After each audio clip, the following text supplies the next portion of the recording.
இப்போ நான் படிக்க போறேன். இந்த புத்தகத்துல இருக்க எல்லா கருத்துக்களும் ஈஸியா புரிஞ்சு எல்லாத்தையும் ஞாபகம் வச்சுக்குவேன். நன்றி. இப்போ நான் சமைக்க போறேன். இந்த சமையல் எனக்கும் என் குடும்பத்துக்கும் நல்ல ஊட்டச்சத்தையும் உடல் நலத்தையும் தரட்டும். நன்றி. இப்போ நான் எக்ஸசைஸ் பண்ண போறேன். இந்த எக்ஸசைஸ் என் உடம்புக்கு நல்ல ஆரோக்கியத்தை, நல்ல ஸ்ட்ரென்த்தை கொடுக்கட்டும். நன்றி. இதுதாங்க சங்கல்பம்.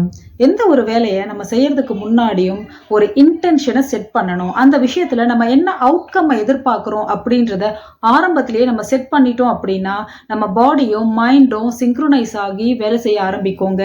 நம்ம ஃபோக்கஸ், நம்ம இன்டென்ஷன் செட் பண்றப்போ அந்த இடத்துல நம்ம எனர்ஜி ஃப்ளோ ஆக ஆரம்பிக்கும். அப்போ அவுட்கம் தானா உங்களுக்கு பாசிட்டிவா நீங்க எதிர்பார்க்குற மாதிரி அமைஞ்சிரும். ஆரம்பத்துல கொஞ்சம் முன்ன பின்ன இருந்தாலும் இதை நீங்க செய்ய செய்ய செய்ய உங்களுக்கு அந்த பேட்டர்ன் உங்க சப்கான்ஷியஸ்ல ஃபார்ம் ஆக ஆரம்பிச்சிரும். ஸ்ட்ராங்கா உங்களுக்கு அது பதிய ஆரம்பிச்சிரும். அப்புறம் எல்லா விஷயத்தையுமே நீங்க சங்கல்பம் பண்ண ஆரம்பிச்சிருவீங்க. அதோட ரிசல்ட் பாசிட்டிவா இருக்கும். அவுட்கம் நல்லா வரப்போ நமக்குள்ள ஒரு கான்ஃபிடன்ஸ் லெவல் கூடும். நம்ம கேப்பபிள், நம்மளால முடியும் அப்படின்ட்டு நமக்கு தோணும் போது அடுத்தடுத்த ஸ்டெப் நம்ம வாழ்க்கையில முன்னேற்றத்துக்கான ஸ்டெப்பை எடுத்து வைக்கிறதுக்கு நமக்கு இது ஒரு பெரிய உந்துதலா இருக்குங்க. சாதாரணமா தெரியலாம் சொல்ற விஷயம். ஆனா நம்ம எதையுமே யோசிக்காம எந்த இன்டென்ஷனும் இல்லாம ஏனோ தானோ நம்ம செய்யறோம்னு வச்சுக்கோங்களேன்.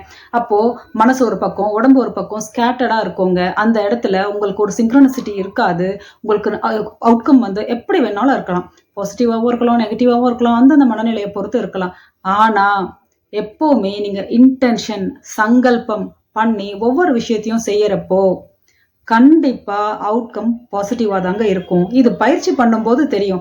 எல்லாம் சின்ன சின்ன விஷயங்கள் டெய்லி நம்ம பண்றதுல எவ்வளவோ விஷயங்கள் சொல்றோம். பாசிட்டிவா இருக்கிறதுக்காக நம்ம ஹோப்பனோப்பனோ சொல்லணும், பழைய பேட்டர்ன்களை நீக்கிறதுக்கு, நம்ம தண்ணி குடிக்கிறப்பெல்லாம் பாசிட்டிவான விஷயத்த சொல்லி குடிக்கணும், அஃபர்மேஷன் சொல்லணும், நன்றியுணர்வை வெளிப்படுத்தணும், இப்படின்னு பல வகைகளை நம்ம ப்ராக்டிஸ் பண்ணிட்டு இருக்கப்போ அது கூட இந்த இன்டென்ஷன் செட் பண்றதையும் நீங்க பண்ணீங்கன்னா நாள் பூரா சுத்தி சுத்தி நெகட்டிவான விஷயங்கள் நம்ம கிட்ட இருந்தாலும் அது எதையுமே நம்ம செயல்ல இன்ஃப்ளூயன்ஸ் பண்ணாம நம்ம பாதுகாத்துக்க முடியும்.